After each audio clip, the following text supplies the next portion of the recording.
Liberal सरकार जिहड़ी है साडे सूबे च प्रोविंशियल इलैक्शन के बाद फिर सरकार बनी है। जनरल पब्लिक नूं काफ़ी डाउट्स सन कि वो इलैक्शन च जो प्रोमिस कर रहे हैं, लेकिन हौली हौली देखने च यह आ रहा है at least the way it looks कि वो अपने इलैक्शन प्रोमिस डिलीवर करने की कोशिश कर रहे हैं। पहले उन्होंने ऐलान किया ब्रैम्पटन के सैकेंड हॉस्पिटल का, उहदा असी वैलकम किया। Brampton definitely needs a second hospital और वो बहुत बैकलॉग च चल रहा सी। हुण उन्होंने प्रॉमिस जिहड़ा इलैक्शन च कीता सी मैकिन्टी सरकार ने कि ट्यूशन दे विच रिलीफ देंगे पेरेंट्स नूं, क्योंकि बच्चे जिहड़े स्कूलों च कॉलेजां च जांदे ने उन्हां फैमिलीज़ नूं बहुत ज़्यादा क्रंच और पिंच महसूस हो रही सी कि ट्यूशन फीस बहुत ज़्यादा है। सो 30% relief the government of Ontario ने स्टूडेंट्स नूं, and that starts right away कि तुसी ऑनलाइन जा सकते हो। उहदियां कुछ शरायत ने। एक जिहड़ी मोटी शर्त है वे कि जिहड़े पेरेंट्स ने उन्हां दी ईयरली इनकम $1,60,000 तो घट होनी चाहिए। So basically many families are going to benefit from it across the board, और असी इहदा वेलकम करने हैं। और इस सिलसिले च एक फिल्म रिपोर्ट है जिहड़ी तुसी देखो। I hope you like it. Pleasure for me to be here along with my field colleagues from Queen's Park. It was 43 now. A few days ago it was 42, now it's 43 because of the new year. It was 43 years ago that I immigrated to Canada from Hong Kong, and like many other people who choose Canada as their new home because of many reasons. We come to seek new opportunities. We come to explore and enjoy a healthy environment. We come to reunite or reconnect with families and friends. We come to build a brighter future for our children. And one of the major reasons why Canada attracts new immigrants from across the globe is because Canada is famous for our education system.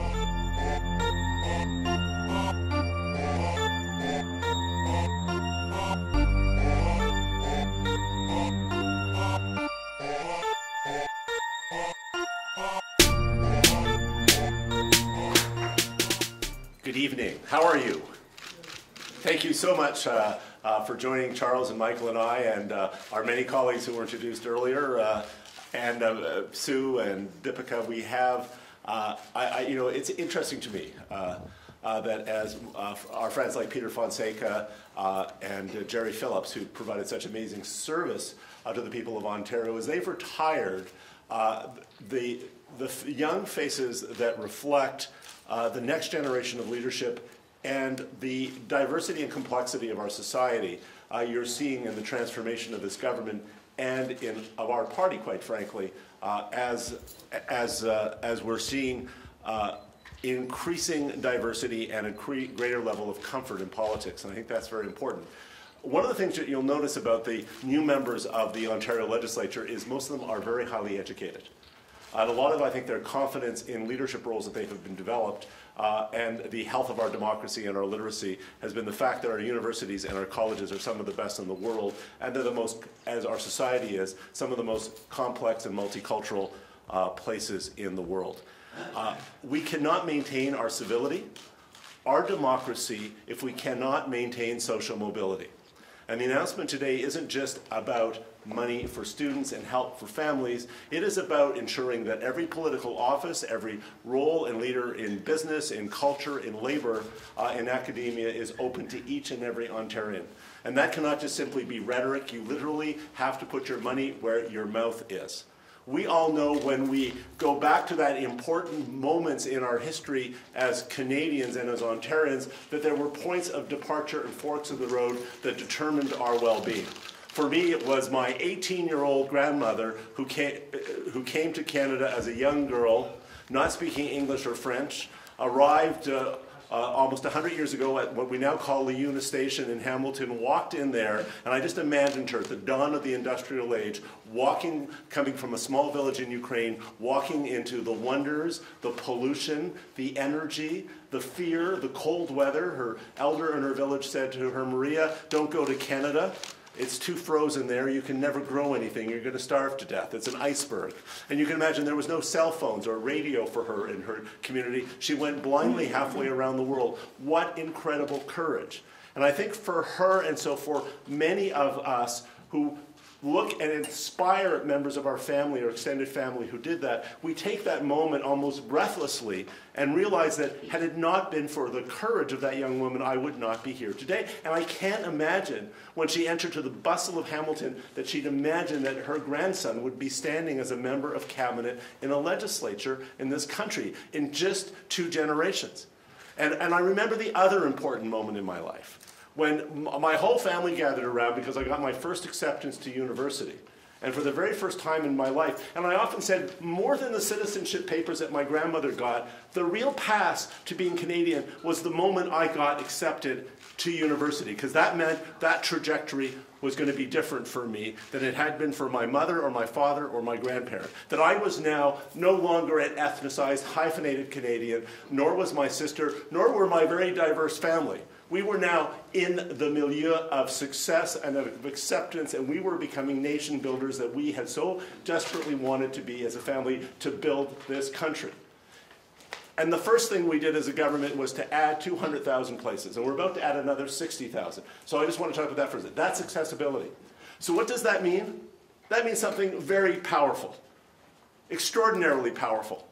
What's happening is, right now, more than in 2003, 260,000 more qualified young Ontarians and their moms and their dads and their grandparents and their aunts and uncles are going to that mailbox and they're getting a yes, not a no, because we've created 260,000 places. So we've been dealing with the accessibility issue. The quality issue, we put $6.2 billion more into colleges and universities than were there when we were elected in 2003. So when 250,000 more students, of which there are now almost 1 million, over 900,000 students in our post-secondary system are getting yeses, they're getting yeses to a much better invested in government. A government that isn't taking $500 million out, as previous government did, but putting $6.2 billion in. But then we stopped after the last election, because we're not giving up, and said, okay, what do we have to do next? And Premier McGuinty and the team said, now we've got to remove barriers. So not only are people they're about to get a new letter in the mail. Sometimes for many of them a new email, because we're in this very sophisticated world. And that email for 310,000 students, 475,000 families that will get some form of student aid, they're going to get a check that says it's $1,600 if you go to university, $800 right away in January. It's $735 if you're going to college. Now let's just talk about that. I was out in Brampton. Just think about how expensive universities and colleges can be for a family. I met a young Muslim fellow, family was from Pakistan, had been in Canada. He was first born in his family. He had 4 older siblings. He said, "Minister, can you imagine what it's like? All my sisters and brothers are in engineering and chemistry and medicine and sociology. I have to go to school. Can you imagine for my parents right now, already supporting 4 kids in tuition, and I've got 2 siblings behind me?" So you think about that. For each of those students, that's $6,400 over 4 years. Multiply that by 4 or 5 kids, and you're well over $20,000 in savings. You can imagine how different that is for the very real demographic in our society of increasing numbers of families that are coming here with 2, 3, 4, 5 kids, many of them going to school. We are talking about $10,000, $20,000, or $30,000 over the next 4 years, which is the difference whether 2 or 3 people in that family get to go to school or whether it's only 1. And we would never want to ever have a student who is denied their access to education, not because they can't learn or they're not qualified, but because they can't afford it.